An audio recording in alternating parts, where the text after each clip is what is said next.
A partir de agora, a cada vídeo, a gente vai falar de um recurso coesivo. Eu vou falar agora sobre a coesão recorrencial. Então, o que vem a ser a coesão recorrencial? Então, é a repetição intencional de palavras ou expressões. Reforço, é a repetição intencional. O autor repete por motivo de ênfase, ok? É esta a ideia, a fim de dar ênfase e continuidade no texto. Tudo bem? Então, olha só. Uma empresa de produtos agrícolas iniciou seus trabalhos com equipamento de última geração no sul do Brasil. A empresa já lucrou somente nos 2 primeiros anos, mais do que as da região sudeste juntas. Então, olha só, neste caso aqui, eu tenho a palavra empresa e ela foi precedida do artigo indefinido uma, isto é, uma empresa qualquer. Agora, esta palavra empresa, esse substantivo empresa, já é conhecido. Então, o autor empregou o artigo a, definindo esse substantivo, ok? Então, neste caso, a primeira vez que a palavra foi aplicada aqui no texto, empregada no texto, ela teve um valor geral. E na segunda vez que ela foi empregada, ela tem um valor específico. Então, isto auxilia numa relação de continuidade no texto, tudo bem? E aí, houve a repetição intencional que o autor acabou utilizando para isso, a fim de dar ênfase e continuidade, tudo bem? Beleza, olha uma outra. Quem bebe cerveja alemã não bebe outra cerveja. Quem bebe cerveja dinamarquesa bebe qualquer cerveja. Quem bebe cerveja inglesa não gosta de cerveja. O que a gente poderia perceber aqui, né? Primeiro de tudo, né? A gente vai observar a repetição desses trechos que eu já sublinhei para você. Quem bebe cerveja, quem bebe cerveja, quem bebe cerveja. Mas veja, se fosse simplesmente quem bebe cerveja faz isso, quem bebe cerveja faz aquilo. Só a repetição, naturalmente, ia ficar monótono. Concorda comigo? Só que o autor usou essa repetição intencionalmente. Porque primeiro ele falou de um tipo de cerveja. No outro, ele falou de uma outra cerveja, depois de uma outra cerveja. Então, ele vai modificando, apesar de repetir a estrutura, ele vai modificando que tipo de cerveja é, de qual região é. Veja, quem bebe cerveja alemã não bebe outra cerveja, isso ela é muito boa. Quem bebe cerveja dinamarquesa bebe qualquer cerveja, isto é, não é uma cerveja tão boa assim, qualquer cerveja faz bem. Quem bebe cerveja inglesa não gosta de cerveja. Aí você consegue perceber que, mesmo repetindo, ele vai falando de cerveja de região diferente e há uma gradação da melhor para a pior cerveja na opinião do autor. Então a gente observa que é uma repetição intencional. Olha só, uma outra também que a gente vai observar o seguinte. No caso de o termo repetido estar sendo usado em outro sentido, a repetição não é vista como um problema textual. Assim como a gente já viu também aqui que não é problema textual, a gente também verá com esta palavra, mesmo estando próxima, mas a gente nota que ela não é um problema textual, porque ela é usada em outro sentido. Vejamos, quem casa, quer casa. Então, olha só, quem contrai matrimônio, né? Quem está casado com alguém, quer o próprio lar. Então aqui a palavra casa é o quê? De casamento. Quem quer casar, quem se casa, né? É de casamento. E casa aqui significa lar. Então a gente fala que isso é o jogo de palavras, né? Então você, mesmo aproximando essas palavras, que seria uma repetição, né? Mas na realidade, como tem sentido diferente, a gente tem isso aí como um estilo de linguagem. Tudo bem? Beleza! Essas repetições intencionais tornam-se mais enfáticas quando observam o paralelismo. Esse paralelismo a gente observou aqui, ó, quem bebe cerveja, quem bebe cerveja, quem bebe cerveja, é uma repetição de mesma estrutura, correto? Beleza. E a gente vai observar aqui também, olha só, tudo se encadeia, tudo se prolonga, tudo se continua no mundo. Tudo se, tudo se, tudo se. E a gente observa esse paralelismo aí, porque na sequência nós temos verbos no presente do indicativo. Está vendo? Ah, sim. Então é um paralelismo e isso torna mais enfático. Olha o próximo. É uma estrutura do sermão da quinta-feira de Padre Antônio Vieira. Então nós temos a repetição do se com, concorda comigo? O é. Então, se os olhos veem com amor, o corvo é branco. Se com ódio, isto é, se os olhos veem com ódio, o cisne é negro. Se com amor, o demônio é formoso. Se com ódio, o anjo é feio. Se com amor, o pigmeu é gigante. Então a gente nota esses elementos que estão sublinhados aqui, né? Eles são elementos paralelos, há uma repetição da mesma estrutura, tudo bem? E aí eu quero fechar essa ideia aqui mostrando para você o seguinte: a gente vai ter uma coesão recorrencial e isso está de acordo com a norma padrão, né? Logicamente, se o autor colocou isso intencionalmente, se isso está de acordo com a ideia da ênfase que se quer dar num texto, ok? Não é uma repetição desnecessária, ok? Mas intencional. Então, é muito importante a gente observar isso. Olha, sem um tom estilístico, sem uma intencionalidade, a ênfase, por exemplo, a repetição não é bem vista na língua culta. Quer ver só? Vamos treinar aqui com uma questãozinha? Olha só. A repetição da palavra mundo em o que o velho queria mesmo era um mundo que fosse de todo mundo.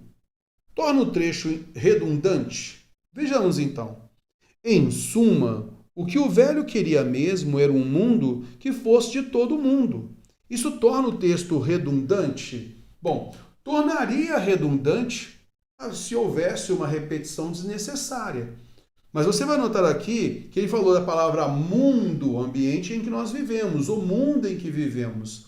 E depois nós temos a palavra mundo na expressão todo mundo, isto é, todas as pessoas, todos os seres, correto? Todos os seres humanos, que fosse de todo mundo, de todas as pessoas.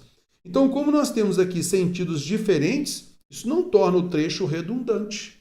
A repetição da palavra houve, mas a gente vai observar que foi estilístico, porque não tem o mesmo sentido. Por isso não é redundante, não. A afirmação está errada. Vamos pegar mais uma? Olha só. Pegando aqui da Receita Federal, auditor fiscal, e a banca FGV gosta bastante de cobrar isso, tá? Mas vamos lá. Sabemos todos que a repetição de palavras idênticas num texto é um problema sempre corrigido pelos professores de redação. Então, a repetição de palavras idênticas é um problema corrigido pelos professores de redação. Assinale a frase abaixo em que a repetição de palavras idênticas não é identificada como um problema de escrita. Ora, segundo o que a gente viu, se há uma repetição de palavras, a repetição desnecessária é uma redundância e a gente pode eliminar. Mas quando há uma repetição de vocábulos de sentido diferente, não é não. Aí a ênfase é o estilo da linguagem, correto? Bom, então olha só. O ruim de ser incluído entre os ricos é viver com os ricos. Então ricos, mesmo sentido. A gente não tem aqui a primeira passagem, a primeira ocorrência de rico tem um sentido, a segunda ocorrência tem outra. Não, rico, a pessoa rica, correto? Então aqui é uma redundância. Olha a letra B. Como a maior parte dos ricos, o principal uso da riqueza consiste na exibição da riqueza. Isso aqui é riqueza, a pessoa tem muito poder aquisitivo, né? Então essa riqueza, primeira e segunda ocorrências transmitem a mesma ideia, né, da riqueza. Então fora. Um idiota pobre é um idiota. Um idiota rico é um rico. Então olha só, um idiota pobre é um idiota. A única diferença aqui é que nós colocamos pobre na primeira ocorrência. Só isso. Juntamente com a palavra idiota. Só isso. Mas a palavra idiota, tanto na primeira ocorrência quanto na segunda, transmite o mesmo sentido. Correto? Beleza, transmite o mesmo sentido. Vamos lá. Ame teu vizinho, mas não derrube a cerca do teu vizinho. Então, a gente está vendo aqui da alternativa A até a alternativa D, a gente percebe o mesmo sentido nos vocábulos, né? Então, a repetição de palavras, elas estão próximas e têm o mesmo sentido. Isso é redundância. A gente deve evitar esse tipo de estrutura. Agora, olha só. O que a Câmara faz, faz a Câmara. De novo.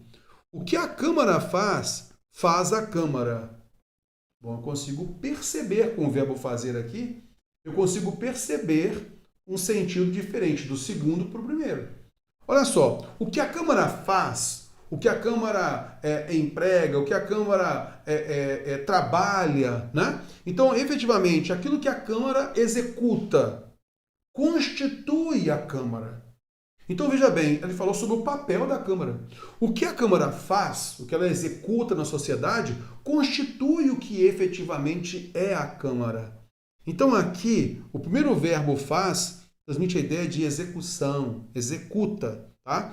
E o segundo, a ideia da constituição, isso constitui a Câmara, faz a Câmara, constitui a Câmara. Está vendo? Então, nós temos dois sentidos diferentes, por isso a alternativa é o emprego correto na repetição de palavras. Tudo bem? Olha a próxima. Temos então aqui a repetição. Olha, aquele avião, um avião, o avião, do avião. Está vendo? Beleza. Então aqui, ó, as expressões aquele avião, um avião, o avião, do avião, são empregadas no texto para. Então vamos ler esse trecho aqui rapidinho, tá? Para a gente ter uma noção legal. O moço que jogou aquele avião contra as montanhas na França, até o momento em que escrevo não apareceu nenhuma outra explicação para a tragédia, levou 150 pessoas com ele para o seu abismo particular. Ele teria problemas psicológicos, mas nada que o impedisse de comandar um avião, segundo a Lufthansa. Pelo menos para a Lufthansa ele era uma pessoa normal.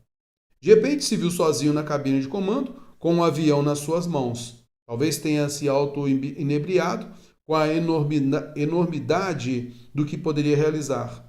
150 pessoas, 150 destinos nas suas mãos. Não seria uma simples destruição, mas um suicídio compartilhado. Uma obliteração em massa, nos poucos momentos que durou a queda induzida do avião.